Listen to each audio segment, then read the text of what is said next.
All right, it's noon and we have a lot to cover, so I'm going to go ahead and get started. Welcome everybody to AI in Education Overview, Use Cases, and Caution. My name is Dina Counts, and I am Assistant Dean of our College of Graduate Professional Studies, as well as a Program Director of Applied Communication and Organizational Leadership. And I'm part of our Faculty Development Initiative. And one of the things we were tasked with is providing our faculty, our instructors, some information about the use of AI. So we asked our friend, Dr. Alline Ayala, to join us and share with us some of that knowledge about artificial intelligence. Dr. Ayala currently serves as an assistant dean of our K-12 leadership and educator development. Prior to joining ACU, she worked in K-12 environments as a teacher, a technology director, and school board advisor. Additionally, as a consultant, she's helped school systems in the US, Mexico, and China plan and implement educational technology into teaching and learning practices. In other words, she's awesome. Alline has served as a curriculum developer and thought leader promoting the inclusion of technology with Google, Apple, ASCD, and other educational technologies. So just to give y'all an overview, in today's presentation, she'll be sharing how AI has been used in K-12 education, because what our students know there about AI will impact how they use AI in higher education. We'll be talking about AI uses in higher education, best practices for its use, as well as, Bob, what you brought up, ACU's current policy concerning the AI use in our courses. Now, throughout this presentation, if you have questions, feel free to note them in the chat. What we're going to do is we're going to pause after major sections of the presentation to answer questions. Now, for time's sake, I will try to get all of the questions to Alline. We will try to get to all of them, but we may not because of time's sake, so just be patient with us. Later today, after the presentation, we will send out a recording and a link to all the slides.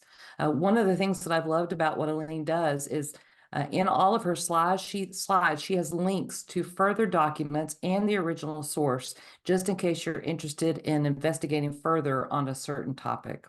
So with no further ado, here's Dr. Alline.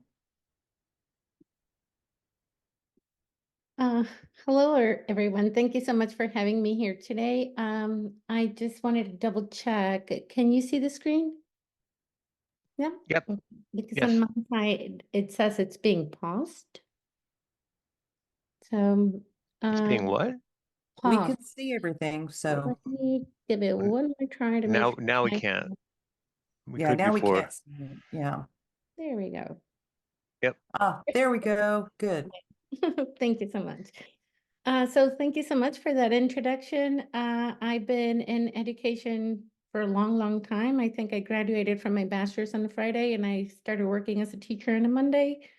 So I've always been very entertained by educational technology and all that it has to offer in terms of being able to maybe improve student outcomes and maybe facilitate some of the teaching and learning. So I've worked I work with different companies over the years and as an advisor to help see how we can start including some of these things in education. So when I remember, I think one of my first principals back in the 90s, she had Clippy on her desktop. Do you guys remember Clippy from Windows? Yeah. Okay, so Oh, yes. Yes. With not much love. exactly. So for those of you who did not do computers back in the 90s, Clippy was this little character that would sit on your desktop in the corner. And it was supposed to be an assistant, however, it was never really very good at doing things. And I remember my principal would come in every morning and she would say, "Hello, Clippy, how are you?" And Clippy was like, "I don't know what you're talking about. I can't get that." And she would say, "I had cereal for breakfast. What did you have?" And Clippy was like, I can't do anything. So since then, and what's been really exciting these past couple of years is that pretty much Clippy got a lot of different power and skill sets, but most importantly, it actually gained language. So we are currently working with large language models, which means it's a whole set of AI computer stuff that goes into an engine, and it gives all this programming a sort of voice, and you can talk to it. And what's been really interesting lately is you can talk to it as if it were another person, and it's going to understand what it is you're trying to do. So that's why you'll see Clippy in this presentation, because to me it's a little bit of, Clippy's growing up. Okay. So we have currently a couple of different types of AIs. We have the reactive AI, which some of you might know it as Siri or Alexa. So only when you call upon it, they will actually execute some sort of command. We have generative AI, which takes a lot database and it generates lists, images, or things. So you might know it as the trending on your Netflix, right? And then we have predictive AI, which can kind of start to guess using your past history what your trends will be. So that would be like the For You page on TikTok or anything that's suggested on Facebook. So now we have platforms that take these different types of AI engines and combines them in some cases, and then it gives them a language, and that's how it's been, a little bit exciting in the past couple of months. So there's a lot of different AI engines out there. A lot of them are being developed. They're all a little bit different. There's Microsoft Bing, Google Bard, ChatGPT, which kind of, caused a lot of headlines last year. And what we're actually trying to decide, we're just like in the baby stages of this, but what we're trying to decide is what actually makes an AI good, right? Why would it be useful? And why would you select one for your personal use? So I have a list of 5 look-fors, things that when you're trying to select an AI, if you want to, play around with them, what would it be that you would be looking for in characteristics? So the first thing is that you want it to be accurate, you want it to be relevant, and you want it to be up to date. So what happens is that all this programming language is fed data so that then you can actually interact with it. But most of that language and most of the data that it's been trained with is actually from 2021. So it doesn't have a lot of like current event type of information. So it depending on what you're trying to do, it might not just be relevant. You want it to be able to offer something that's personalized and customized for your needs. You want it to understand natural language, to be able to speak to it like a person and not have to memorize all these different commands. And you also want it to have advanced features, like maybe just talk to it instead of having to type out instructions. And the last thing that I would be looking for is making sure it's integrated into other things. So I don't have to be jumping around from different services, like they're all interconnected, and it just makes it seamless when you're using it. So we need, as some of you might know, Bloom's taxonomy, which kind of explains our cognitive levels. And AI is really, really good at the bottom of our Bloom's taxonomy. It can remember information and it can understand information. But for anything that's a higher order cognitive skill, like I want you to create I don't know, tell me which of these 2 options is better, AI is not going to be good at that, right? So as we're thinking about of AI and our uses for AI in education, we want to keep thinking, what is it that we're asking the students to do? At what level of cognitive domain are we asking them to actually be working and making decisions? So then they can see what level AI can actually support them and at what levels it cannot support you. So as we talk about AI in all these different industries and all these different services, we want to focus on what is it good at and what is it not good at. And then maybe see what we can leverage from that. So if we tie Bloom's taxonomy to what AI is good at and what it's not good at, you could see that when it comes to analyzing things, it's really good at giving you a format. It can give you the format for an article. It can give you the format for an outline, but it's not going to give you a lot of really good argumentation of why you should do this or that. It's not going to be great at referencing. For evaluation, you can ask it to give you a list of 10 different options, but it's not going to be great at being able to actually make a logical decision of why you should choose one over another one. And when it comes into creating, it's pretty good at coding, but it cannot really decide why you would code in a certain language versus another language. And it's not really great at providing a visual organization. So there are companies out there like Adobe that are starting to look at Adobe and Canvas that are starting to look at how can we take large databases of information and turn those into infographics or different charts. So now in December over the holidays, Copilot came out. And Copilot is like a method of delivery for these AIs. It's a platform by Microsoft, and it pulls from the large language models of ChatGPT and DALL-E. DALL-E's pretty fun. It's for images, and ChatGPT can do generative text. And then that can be integrated into some apps. So I said, I'm going to give this a try and just see what it does. And I said, create an image of a black cat, a tuxedo cat, a Russian blue cat, and a bearded dragon playing Mario Kart. And the reason I asked it that is because those are our house pets. So this is exactly how I worded it. And this is what I got. Right? So AI was able to generate a couple of different options of images for me, but is there anything you notice about these, given the prompt and the instructions?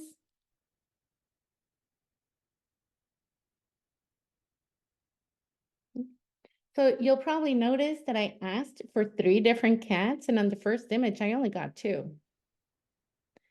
You will also probably notice that on the second image, the cat has a beard,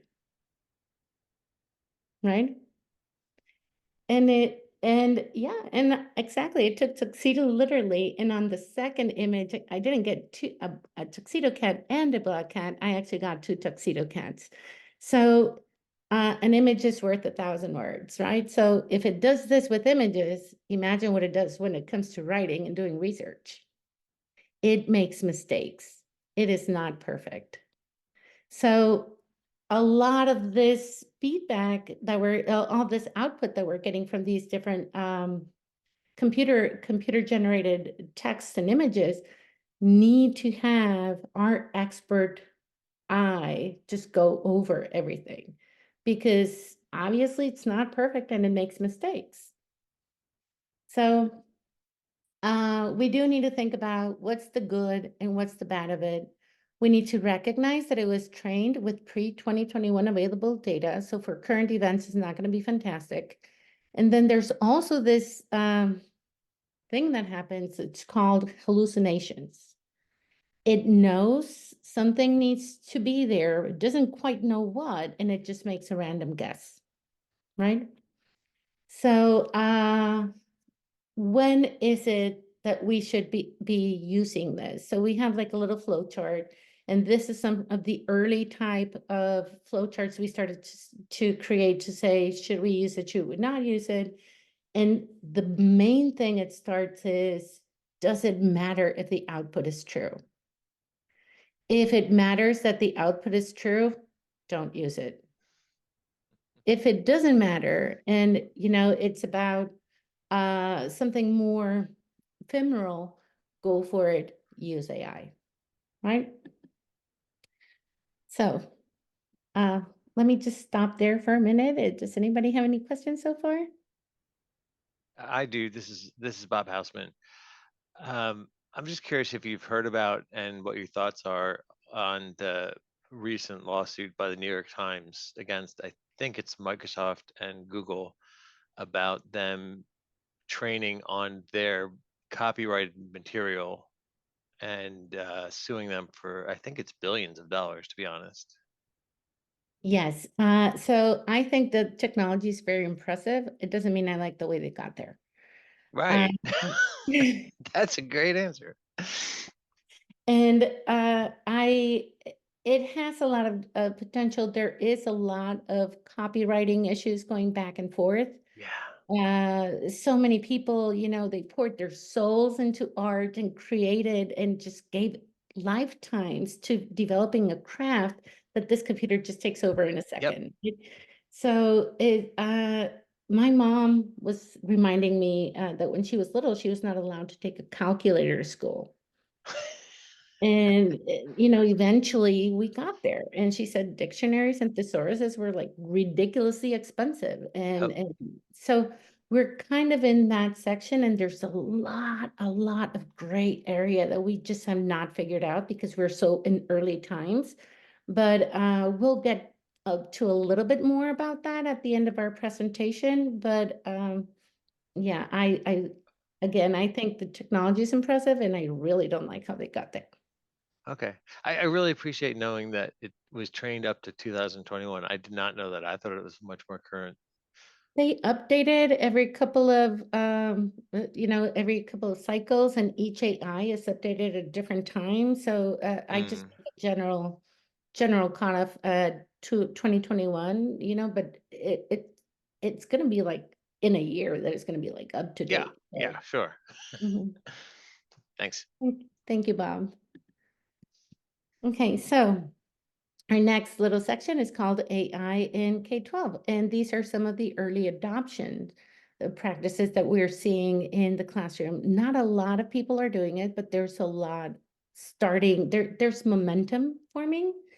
And the reason we want to do this and have this little conversation is because these students are going to grow up and come into our classrooms. So as they start moving toward our grade levels, we want to kind of just have an idea of what's happening right now and what is it that our students would be expecting and knowing how to do at certain times. So there's a lot of different apps that are coming out. These are some of the most popular ones. So the first one is Dolly. And DALL-E is made by the same people who do ChatGPT, but instead of having it be text-based, it's image-based. So you can ask it to create a picture of yourself standing in the middle of the sidewalk in the style of Chagall, and it will create that. It will even attempt to sign it as an original piece of work. And this is it's really fun for students when they're trying to, like, let's say that they wrote a little short story and now they want to create images that go with that. Obviously, the draw your own images in color would be an art standard, not an writing standard. So maybe if you look at the standards that you're using to actually evaluate and see mastery of knowledge and skills, you would probably be looking at, can you take all this information, find the most important, whatever's the most important key information, and represent that as an image. So we do need to look at the standards, but as right now, DALL-E's a lot of fun for students. We also have Magic School AI, and this is like time savers for for teachers. They've had like a huge update over December, and I've not had a chance to look at everything. But basically, you could say, I need a lesson plan for 45 minutes for 35 kids that meets this standard and that standard from Texas, and it will automatically generate the lesson plan for you. You can ask it to generate rubrics, assignments, exams, tests. And then if you have to do differentiation for students, with reading difficulties or English language learners, it can even go further and take all that information and then change it and change the reading levels and change the different languages for whatever it is you're doing.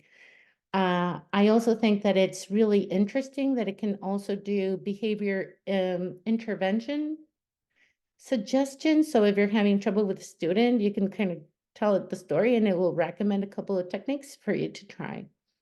And it's just an interesting technology right now.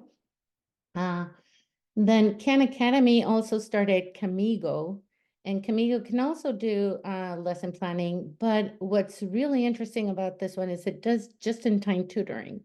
So if you're in a classroom with 35 kids and trying to teach math or coding, and it's going to be a whole lot of different students just waiting for the teacher to come and give them, be able to give them help. In this case, they can open Canamigo and ask it just in whatever their own language or words are. And Canamigo is going to do a step by step and walk them through the process and not give them the answer. It's just going to come short of giving them the answer. It's just like a just-in-time tutor. So I think that's pretty exciting. And then also for reading, you might have questions like, I'm a Harry Potter fan, and you might have some questions of like, why was Harry Potter so intrigued when he saw, the Patronus deer at the lake? And you could just go to Canamigo and say, act like Harry Potter, and then ask it your questions, and it's going to reply as if it were Harry Potter. And you can also do that as if it were like a historical character and ask, what did you mean when you wrote this or that back in the day? So I think that those are some fun, engaging tools to really get some kids getting into working. And then there's Slides.io, and this is like a huge cheat, but basically you could just say, give me a slide deck of 10 slides about the 5 senses, and it will add a couple of images, and it will do that. It will create a full slide deck in like 2 minutes. So this is why we really need to be subject matter experts, because we need to verify that all this is going on. But these are some of the things that are happening in K-12. So the output is only as good as the input. So if you remember back to my cats and my family pets, I never put a comma between the last cat and the bearded dragon. So that's why I gave my cat a beard.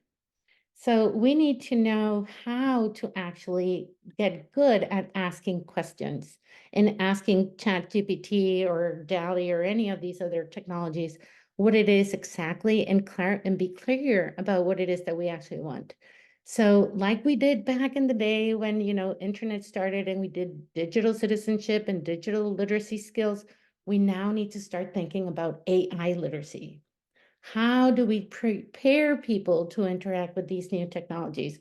So there's something called prompt engineering. How do you craft that request? We also need to teach people to double check their data and double check the references. It might make up some quotes because it thinks that maybe this person said it and it hallucinates, but those books or those articles might really not exist. And we also need to prepare people to recognize bias. So minorities are not a big part of what all this data was trained on. So because of that, the points of view might be more leaning to one or other cultures, and we need to be able to recognize that also with not just cultures, but also ideas.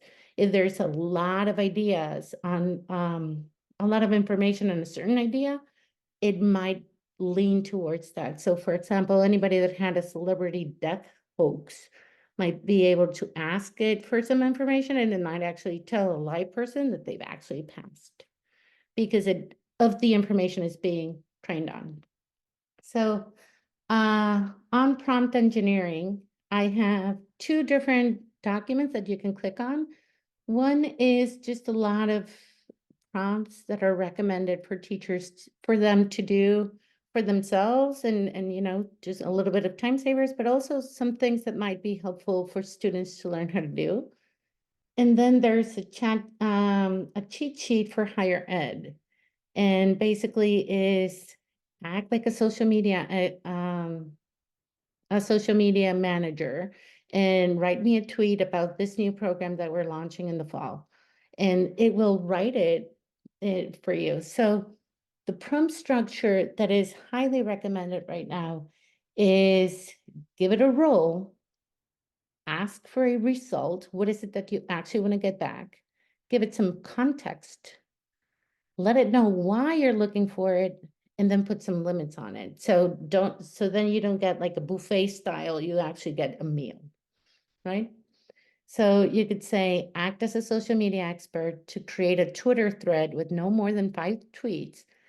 The post informs followers about the new university's research on nuclear energy, and keep that each tweet at under 2080 characters, use relevant hashtags, and it will generate those 5 for you, right? Ooh, sorry. I clicked out of that.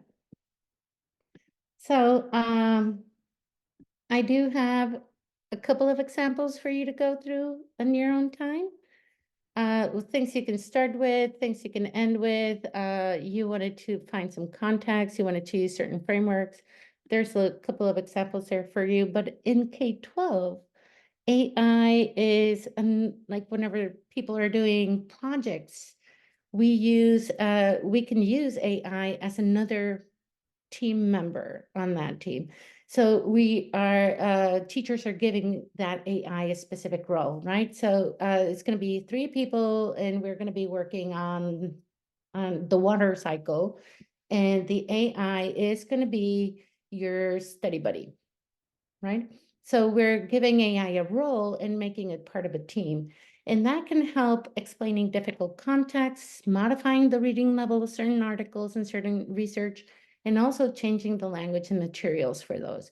So it kind of makes the experience a little bit more human-centered, right?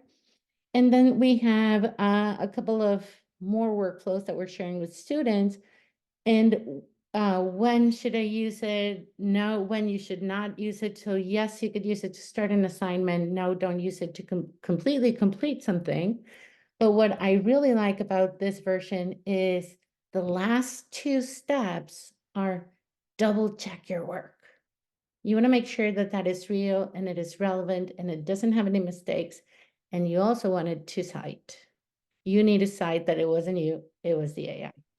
So I like that at this early stage, we're already talking about double check your work and cite your sources, right? So if you don't mind me asking another question, if you're citing the AI, to me that's citing a secondary source, which we generally frown on, right? So we want the primary peer-reviewed sources. Now I know you can tell the AI to include those primary peer-reviewed sources. Is it good at that? I don't know, to be honest. No, not yet. Not yet. Okay. Right now, I don't think it's so much that we want to mention AI as being a source. Basically, we just want to teach students to identify that it's not their work. Oh, I understand. Okay. Mhm. Mhm. And to be able to recognize, when is it my original work and when is it AI work? Yeah. So that's kind of Definitely. the Definitely. process for K-12 right now. We just want them to stand up and say, not mine. I kind of guided it, but not mine. Mhm. So we're using AI more as a path in a learning journey, right? We want students to use it for that first batch of information, so they're not staring at a white page and it's not intimidating. They actually have some information to do that. If you're teaching online, they can post their results and then have peers try to poke holes, like it's not including this, it has bias over here, I think this is hallucinating. So now you have students who are criticizing the work of a computer, so there's no hurt feelings, and you can very much just, it's easier to criticize and just be blunt about those things. And once you have all this different input from peers and your teacher, then the student takes that information and all those considerations and interacts with the output. And that's when you start to up level the cognitive skills. Okay, now that you have this basic information and you've generated 5 different options for this problem, choose one and defend it. Choose one point of view and tell me why you're choosing that point of view. So then you can use Grammarly to improve that writing. And then as the student is presenting, because we want to assess that work, and we know a lot of it, like a lot of the heavy lifting was also done by AI, we want the student to talk about their process. Like, this is what I heard, this is what I learned, and just start reflecting upon that, and then make a final submission. And that final submission is going to be assessed according to the learning objectives, right?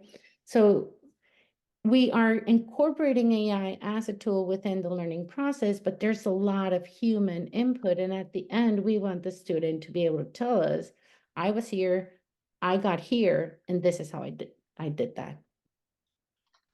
And again, these are just early adopters. It doesn't mean everybody's doing it, but what I really like about this is it really empowers students to speak up and own their learning process.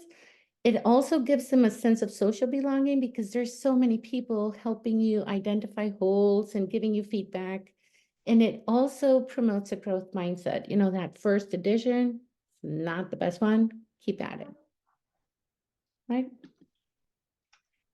And in education, the teaching, whatever the teaching practice is, it gets assessed. Like administrators will go into a classroom and then they'll look at all these different dimensions of, is a teacher asking the right questions? What about the wait times? Are they addressing the needs of all the students? And a lot of that is now kind of happening or can happen using AI and active listening. So basically, you turn on this little coach on your phone, leave it on your desk, and go about your class. And it's going to listen to all of your different interactions, and then it gives you some analytics back. And those are non-judgmental. It's not going to say, oh, you did this right or you did this wrong. It's just going to say, your wait time between your questions and the student answers was 30 seconds, right? It might say you spoke to more males than females. It might just give you different points of view. I kind of like it because I'm a classroom teacher at heart. I love getting feedback about my practice, and it's a little uncomfortable when you have somebody in the room that's an administrator and students know that they're being watched and you're being watched, and things aren't as natural, but I really don't like it because it's listening. And I feel it kind of invades my privacy at times and my students' privacy. And I don't know what's going to happen with that. And I would hate that to eventually, become a real administrative tool. I like it as a personal tool, but I like it as a journal, but I wouldn't want to publish it, right? So there's an interesting, if you want to click and read more about that article, you can just click on the image for that. So let's pause here. Anybody have any questions so far? I'll throw another one out there. So with the latest iterations, which I think is ChatGPT 4, is that the latest? 4.5 maybe? I'm not sure. If it's not trained on peer review articles and such, I assume it doesn't do citations, and although I could have sworn I read something where your prompt, you can have it put citations in. Now, I guess those would just be like public domain citations, things like that. But that gets into a little bit of the scary area. I like to think I know when a student submits something that has been just pulled off of AI, that they have not let's say, modified in any way. But if they have modified it, I'm not sure how I feel about that. I'm not sure how I feel. Like, is it really their work? How much modification went into it? Um, would it have been easier for that to do it, for them to do it themselves, etc.? Just Yes, yeah. yes, yes. I very much agree with you, Bob, and that sentiment. So if you want ChatGPT to do everything for you, you can't be like, you need to hold yourself accountable for whatever you're putting forward, right? Right. Right. So there are other tools out there that will help you go through the process, and it will still generate some of those citations, but you would have picked what you wanted to include, right? Right. So Right. we're going to talk about a couple of those different tools just now coming up. Okay. Okay. So AI in higher education is kind of really helping with process and efficiency and automation, right? So again, we don't want it to give us an answer, but there's all these tools that are going to make like all those in like it, the index carding and all keeping all those notes. It's just going to make that process a lot more efficient. So if we divide higher ed into, and this one's coming out of Microsoft, you can read more about it right there on the link. If you divide the university structure into, keeping campus secure, which I didn't include because we're online, but the student success, academic research, and teaching and learning, there's a lot of different things and tools that are out there. So I'm on the board of a technology that was developed out of a dissertation for a cognitive language model. And basically what that does is it's like an overlay that goes on your Zoom. So whenever you are interviewing somebody or you're having a sales call, the person who's leading the conversation gets automatic analytics on the side. And it might say, you're talking too much, you need to let the other person talk, or if there's a stall in the conversation, it might prompt you to move up, how to get to yes in terms of sales. But in the part of research what was really interesting is we talk, we record, we had an interview, and then I get this transcript right then and there. And then I could save these different transcripts and ask it to do like word clouds and find me whoever said this, and so I could go back in and redo this. So I think that's really interesting. And we could potentially find a system like that and just feed it all of our enrollment documents and anything that's like private ACU and not available on the web. And then anybody at enrollment or learning design, and they can just ask it like, uh, which of our master's degree includes emotional intelligence, and it's going to spit out the list of all those courses. So you don't have to go into your knowledge base and just go through all these documents and try to find that answer. You could just ask it and have it be clippy on the side and answer some of those things. So that could very much be something. For student success, we can have, instead of just sending out emails to all of Texas and say, anybody want to come to ACU? It can actually look at demographics and look at history of people going to university, and then you can send out targeted emails for people who meet certain requirements within the population. Civitas Learning can also help with persistence and make sure, like, this student is at risk, they might drop out. There's a couple of things you might want to like go and check on them. So there's a lot of different things that, different tools that are coming out that help manage all that data and just do the heavy lifting and just give you a dashboard and say, go here, go there, go that. Sorry, I clicked out again. But if you can click on all the images and the links, and it will take you to those if you want to learn more about that. For teaching and learning, you can have it create online courses for you. You could give it some student learning objectives, and it's going to just go through that. It can make videos, make images, make little talking heads. And Cogbooks can adapt to the learning. So if, we know that you can do 2 + 2, now let me give you 2 + 22. And it's going to just automatically change the level for that.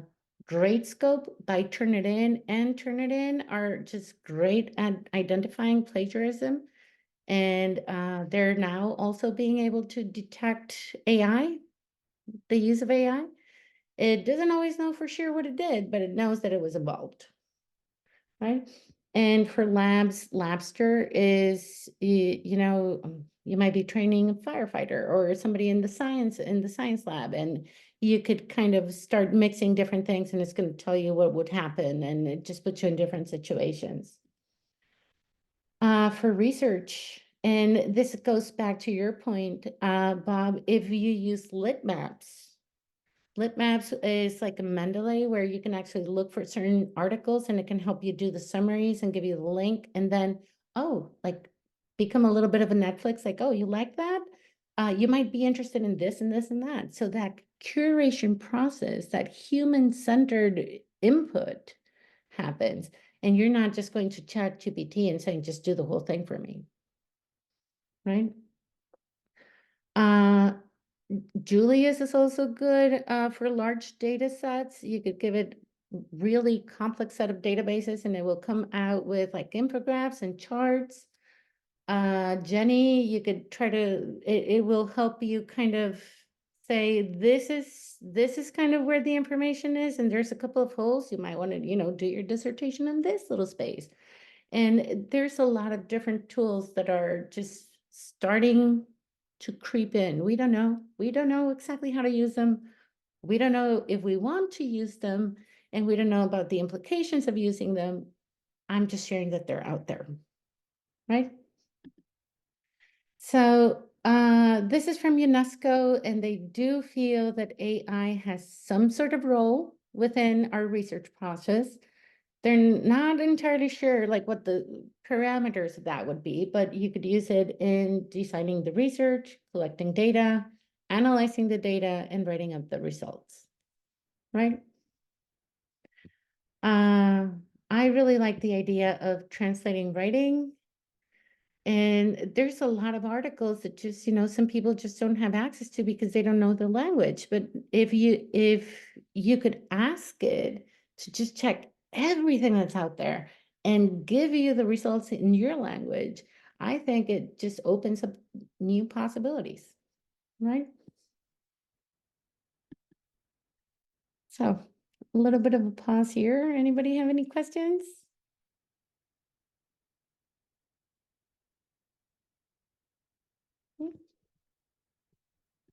Okay, so AI in writing, and I shared this with Julie. There's a big report coming out from Titan Partners and Turnitin.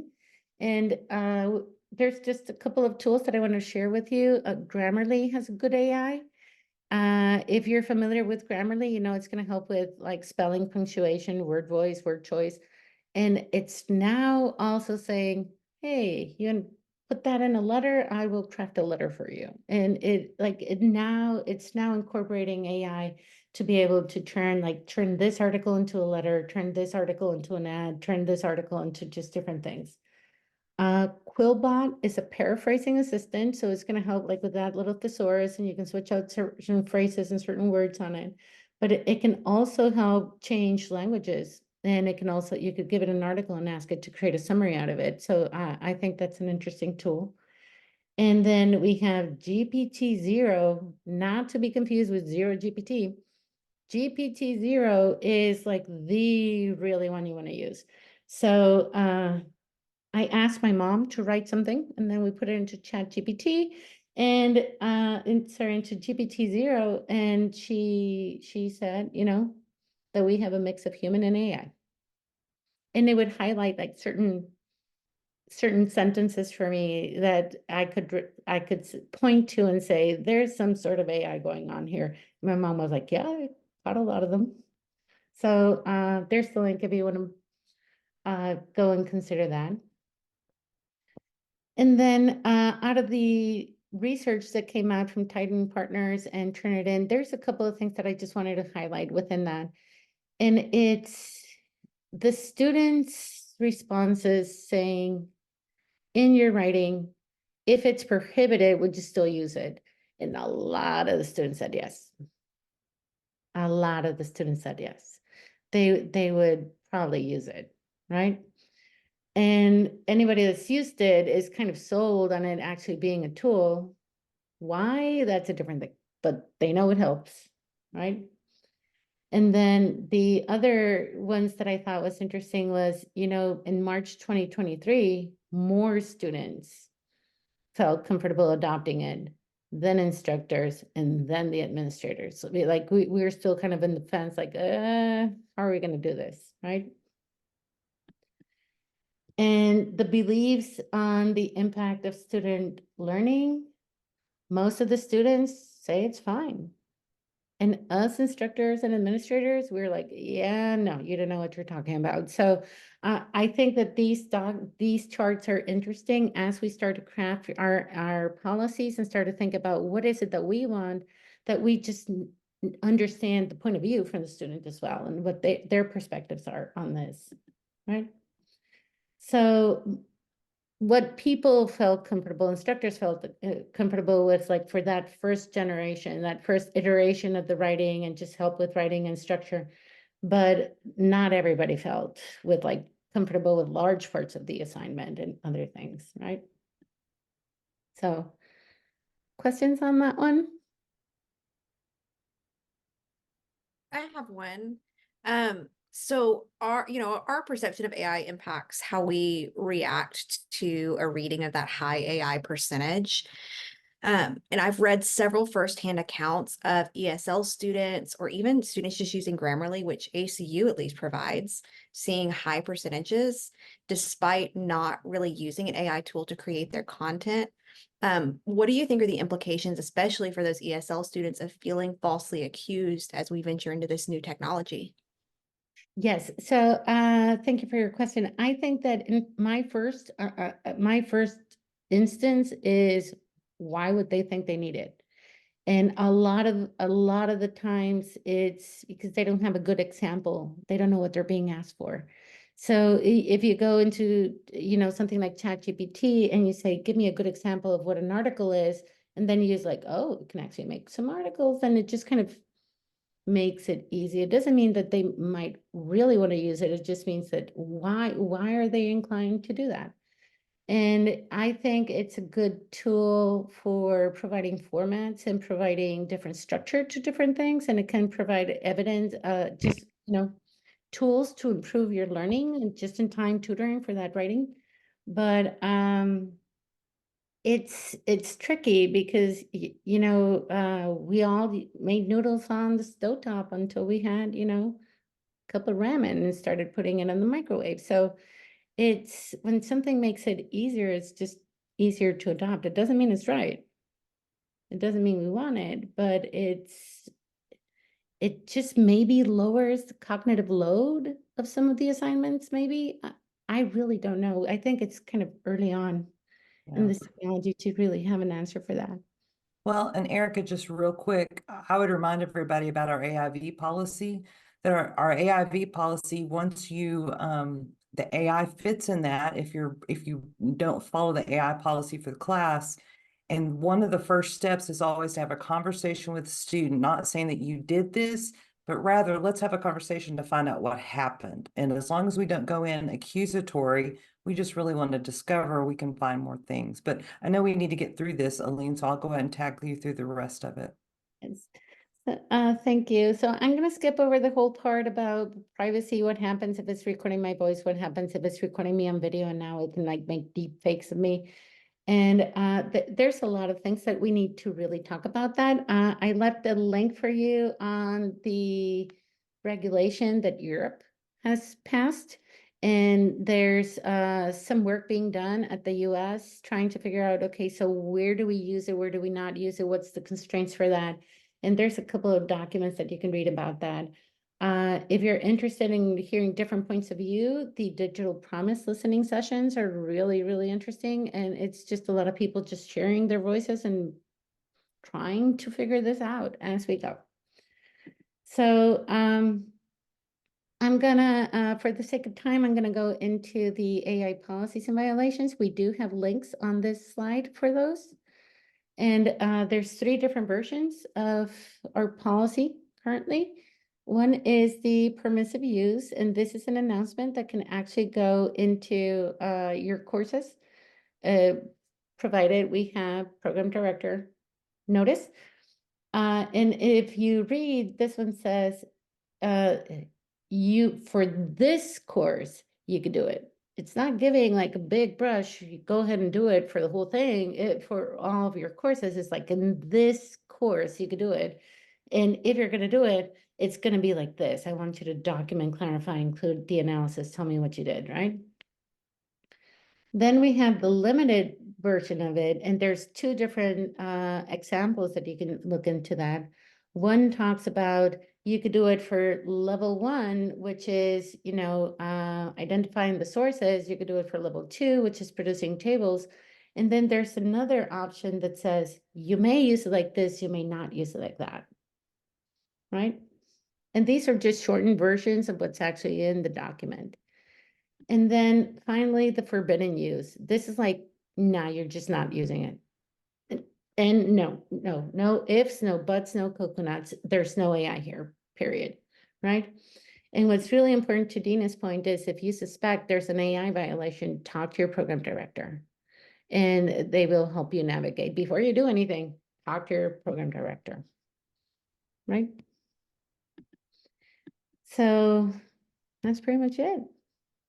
Does anybody have any questions to wrap up? I was wondering if we, like sites like GPT-0, even Turnitin, are we able to use that? Like say we take a student's suspicious work and we upload it into a site like GPT-0 and it comes back, yes, this is AI. Can we use that as evidence in an AIV violation, or we're still not trusting it enough? Like, and I'm assuming the student denies it, right? We've had the conversation, no, I didn't use it. I'm not sure where we are legally. That might be too strong of a word in that, but do we go ahead and file the AIV violation because these resources said that it was a violation and it's pretty obvious to us? I mean, I've had so many where like it's clear as day the student didn't write this. We're talking seminary level stuff, but perhaps they deny it, and I'm just not sure where we fall in that, how we handle those situations. Mm-hmm. Tiffany, I can jump in on that because we've had this conversation a lot. Yeah. So a couple of things. The AI detection software just says that it resembles it. It does not conclusive proof in any way. I can write something that could be flagged immediately because I know how to write like AI. So, but the reality is in any AIV violation, it's very unlikely that we have smoking gun kind of evidence. Like, here's the cheat sheet that I caught you with when you were taking the exam. We're always having to make decisions. And so that decision still rests with the faculty member and the program director and the dean to be able to say, we think that the preponderance of the evidence shows that this wasn't your writing. We're going to make you rewrite it, or we won't accept this, or whatever the violation, whatever the punishment to that violation that you feel is appropriate. But in those circumstances, should we say, hey, we ran this through GTP-0, it says 100% plagiarized, and we caught you? Because as I think it was Erica or someone else said, I mean, there are other writing styles that it will flag, like ESL especially, because you write in a very formulaic way like AI does. And so you're just going to have to make a decision. You're going to have to make a justification call, and you can use it to support it, but you can't use it to it correlated. It's not necessarily the smoking gun evidence. And your program director, as well as our dean's office, can help you walk through how to handle it with a student. Don't ever feel like you're alone in that process.